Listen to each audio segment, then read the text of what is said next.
नमस्कार, KP news के Karnataka bulletin में आपका स्वागत है। मैं हूं पूजा आपके साथ। चलिए शुरू करते हैं आज की खबरों का सिलसिला। उससे पहले एक नजर आज के मुख्य समाचारों पर डालते हैं। बीदर शहर में आज हिंदू नववर्ष यात्रा निकाली गई। डॉक्टर मोहम्मद अयाज खान ने आज पटेल की इफ्तार पार्टी में शिरकत की।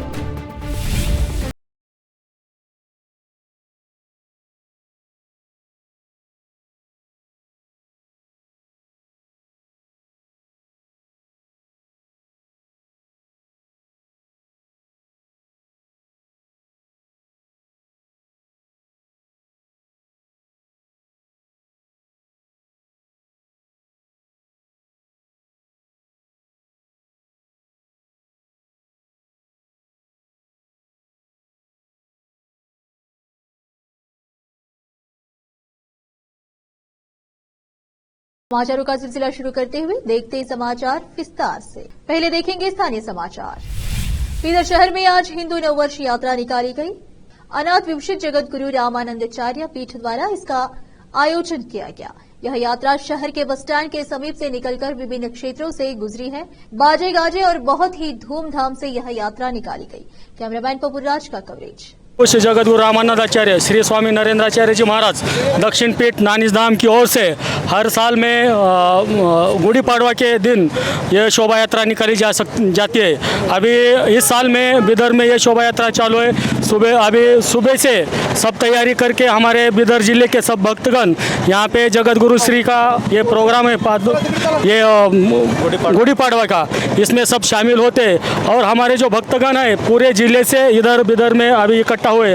अभी शुरुआत से बस स्टैंड के बाजू में जो देवी का मंदिर है उससे शोभा यात्रा शुरू हो गई है। और अभी मडीवाल चौक से अभी हराड़े चौक और गणेश मैदान में इसकी सांगता होगी।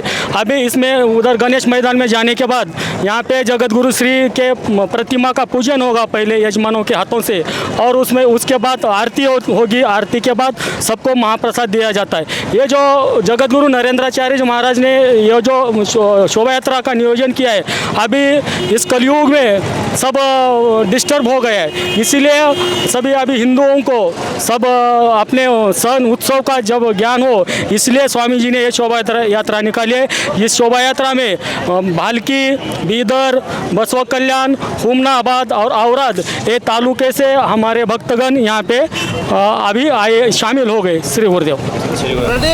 बीदर शहर के मुल्तानी जब्बार कॉलोनी में ताज पटेल द्वारा दावती इफ्तार का आयोजन किया गया, जिसमें कांग्रेस नेता डॉक्टर मोहम्मद अयाज खान, एनएसयूआई के राज्य महासचिव मोहम्मद फिरोज खान, बीदर नगर सभा अध्यक्ष मोहम्मद गौस, काउंसिलर मोहम्मद नवाज खान, आरजीयूएमएसएच के अकादमिक सदस्य मोहम्मद यूसुफ खान सहित अन्य नेता आदि मौजूद थे। कैमरामैन पपुराज का कवरेज। रोकते समाचारों का सिलसिला ब्रेक के लिए।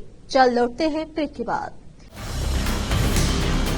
हिंदुस्तान के हर कोने में हम हैं मौजूद। 24 घंटे हालात पर गहरी नजर, खबरों से जुड़े चुपते सवालात, और आपको दिखाता है धार्मिक, सामाजिक, राजनीतिक, लोकल और इंटरनेशनल न्यूज की सबसे बेहतर कवरेज,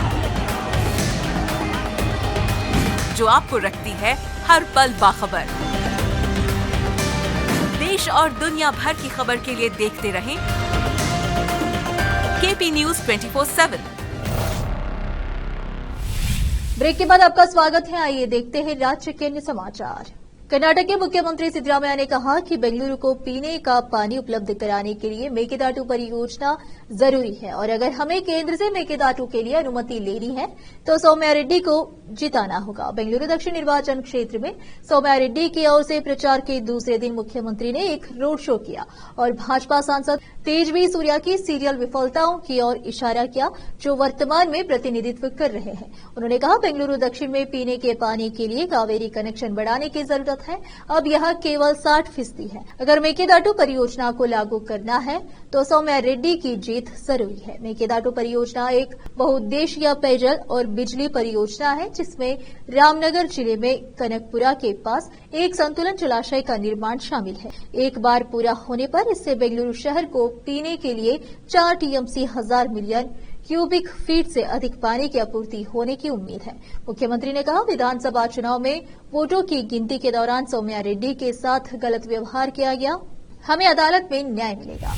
कई दिनों की अटकलें के बाद शिरहट्टी फकीरेश्वर लिंगायत मठ के प्रमुख दिगलेश्वर स्वामी ने घोषणा की है कि वह केंद्रीय मंत्री और भाजपा उम्मीदवार प्रहलाद जोशी के खिलाफ धारवाड़ से निर्दलीय लोकसभा चुनाव लड़ेंगे। बेंगलुरु में मीडिया से बात करते हुए उन्होंने लिंगायतों का अनादर करने के लिए जोशी की आलोचना की और कहा कि ये भक्त ही थे जिन्होंने उनसे चुनाव लड़ने के लिए कहा था। उन्होंने कहा, यह उन लोगों द्वारा घोषित धर्म युद्ध है जो दो राष्ट्रीय पार्टियों और स्वार्थी राजनेताओं के खिलाफ अपनी गरिमा और कविधारियों को महत्व देते हैं। माना जाता है कि जोशी एक ब्राह्मण, उन्होंने बीएस येडियुरप्पा को मुख्यमंत्री पद से हटाने में महत्वपूर्ण भूमिका निभाई थी। पिछले विधानसभा चुनाव में बीजेपी की हार के बाद येडियुरप्पा के समर्थक दिगलेश्वर स्वामी ने कहा था कि उनकी भविष्यवाणी सच हो गई है कि बीजेपी येडियुरप्पा के आंसुओं में बह जाएगी। धारवाड़ सीट पर 7 मई को मतदान होगा। दूसरे चरण के लिए नामांकन पत्र दाखिल करने की अंतिम तिथि 19 अप्रैल है और नामांकन पत्र वापस लेने की अंतिम तिथि 22 अप्रैल है। जिले द्वारा आयोजित गट्टी गुलाल विश्वकर्मा मोगबीरा देवाडिगा ईसाई ब्राह्मण बलियाल जीएसपी SC/ST जोगी राम क्षत्रिया गानिगा सविता और मडिवाल सहित विभिन्न समुदाय के प्रतिनिधियों के साथ एक परामर्शी बैठक में बोलते हुए रविवार को कांग्रेस में उन्होंने कहा, सरकार सभी समुदायों के कल्याण की दिशा में काम करेगी। तट पर परिवर्तन की लहर है, लोगों ने हमारा विश्वास बढ़ाया है, सभी को न्याय सुनिश्चित करने के लिए कदम उठाए जाएंगे। मंत्री राव ने मतदान के अधिकार का प्रयोग करने के महत्व पर जोर दिया और जनता के बीच जागरूकता की आवश्यकता को रेखांकित किया। कांग्रेस उम्मीदवार पद्मराज आर ने लोकसभा चुनाव के लिए पिछड़ी वर्ग के एक प्रतिनिधि को टिकट देने के पार्टी के फैसले के लिए आभार व्यक्त किया।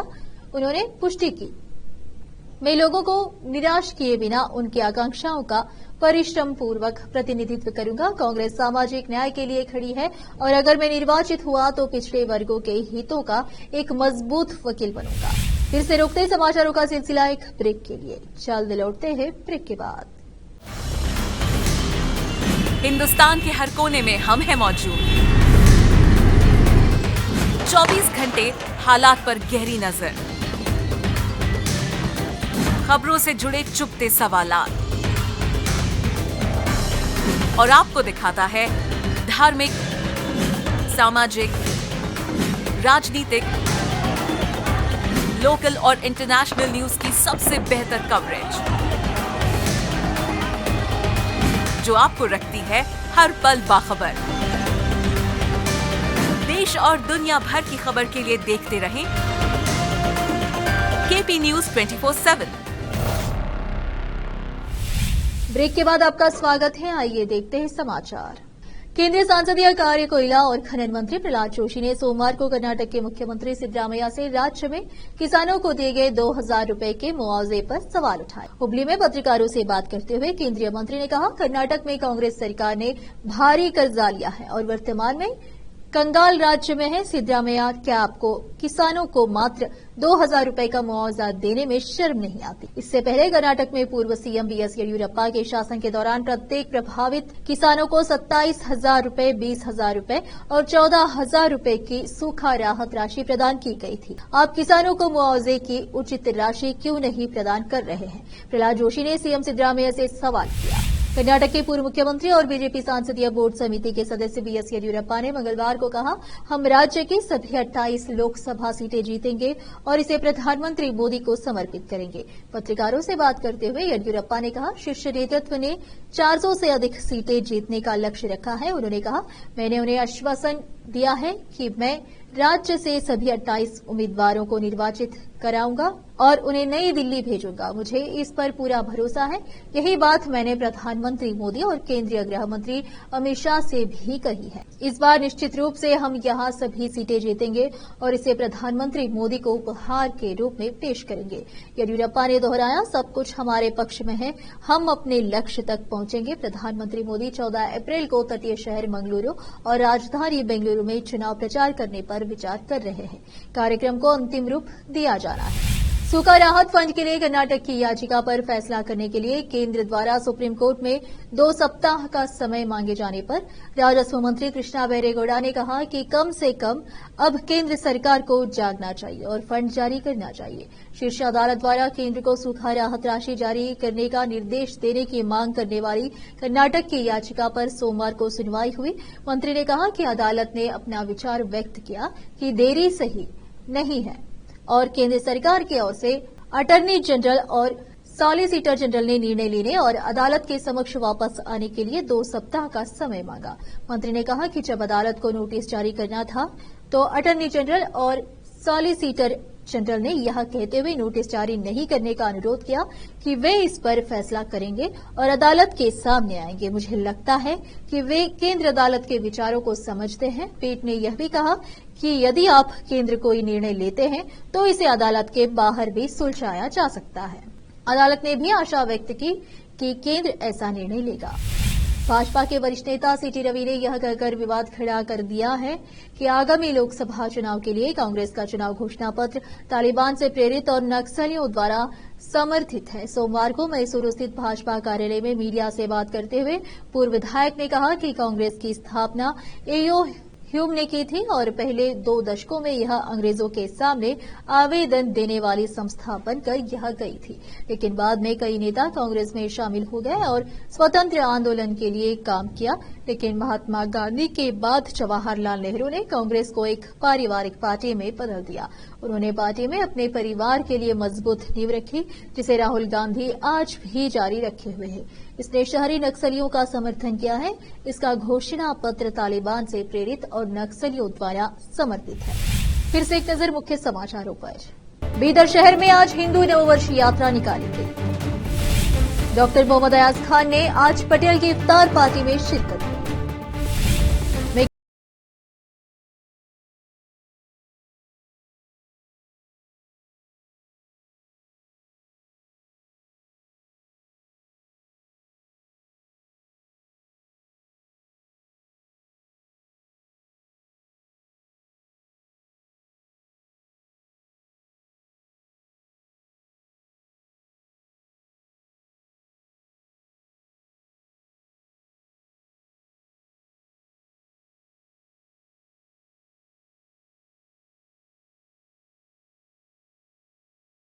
केपी न्यूज के कर्नाटक के बुलेटिन में आज इतना ही। आप देख रहे थे केपी न्यूज का कर्नाटक बुलेटिन। अन्य समाचारों के लिए जुड़े रहे हमारे चैनल से। केपी न्यूज 24/7 से धन्यवाद।